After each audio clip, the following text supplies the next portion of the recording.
warahmatullahi wabarakatuh. Perkenalkan, nama saya Siti Nur Aziza Jasman. Saya dari Fakultas Peternakan Universitas Halu Oleo dengan stambuk L1A1200086. Sekarang saya sedang bersama dengan Ibu Suryana. Oke Bu, di sini saya akan praktikum mata kuliah penyuluhan dan komunikasi. Saya akan membawakan materinya tentang pengolahan kotoran ternak sapi menjadi pupuk organik. Dan langsung saja saya ke latar belakangnya. Hewan ternak mengeluarkan kotoran dalam jumlah banyak sebagai hasil limbah pada ternak sapi. Jumlah kotoran yang dikeluarkan setiap hari berkisar 12% dari berat tubuh, dan apabila tidak diolah dengan baik akan menjadikan limbah serta pencemaran lingkungan. Karena kotoran ternak mengandung NH3, NH, dan senyawa lainnya.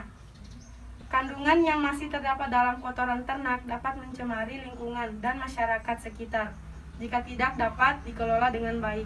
Kotoran yang masih mengandung beberapa nutrien dapat dimanfaatkan sebagai pupuk organik. Pupuk organik adalah pupuk yang tersusun dari materi makhluk hidup seperti pelapukan sisa-sisa tanaman, hewan, dan manusia. Pupuk organik dapat berbentuk padat atau cair yang digunakan untuk memperbaiki sifat fisik, kimia, dan biologi tanah. Pupuk organik mengandung banyak bahan organik daripada kadaharannya. Bahan-bahan pembuatan pupuk organik atau kompos yaitu kotoran sapi, sekam padi, molases, air, dan dekomposer.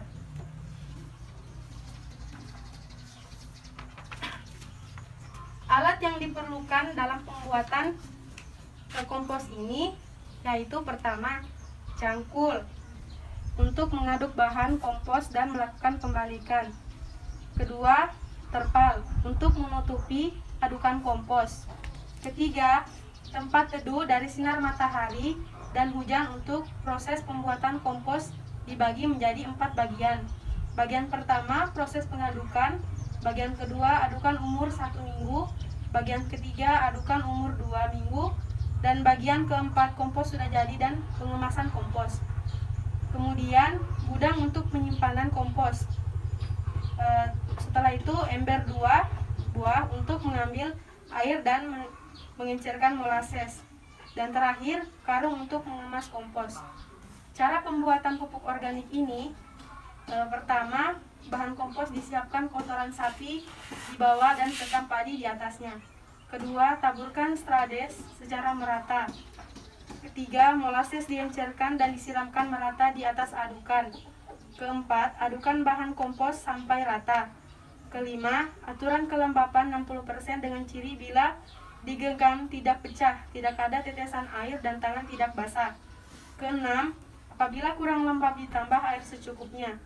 Ketujuh, bahan yang sudah diaduk ditutup dengan terpal. Kedelapan, pembalikan dilakukan setiap minggu. 9. Pengecekan proses pengomposan dilakukan pada hari ketiga.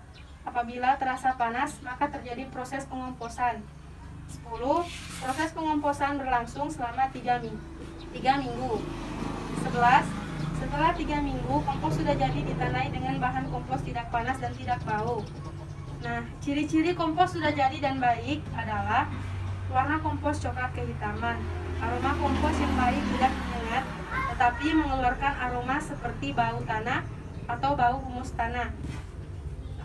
Kedua, apabila dipegang dan dikepal, kompos akan menggumpal apabila ditekan dengan lunak. Gumpalan kompos akan hancur dengan mudah.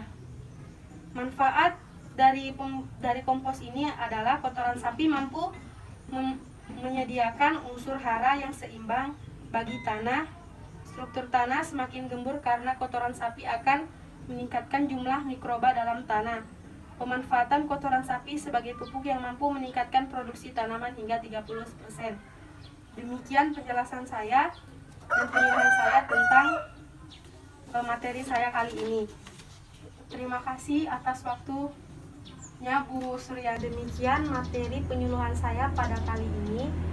Jika Ibu masih kurang mengerti, maka brosur saya akan kasihkan ke Ibu dan Ibu bisa membacanya agar Ibu bisa lebih mengerti lagi tentang bagaimana cara pengolahan kotoran ternak sapi menjadi pupuk organik. Memegang teguh persaudaraan bersama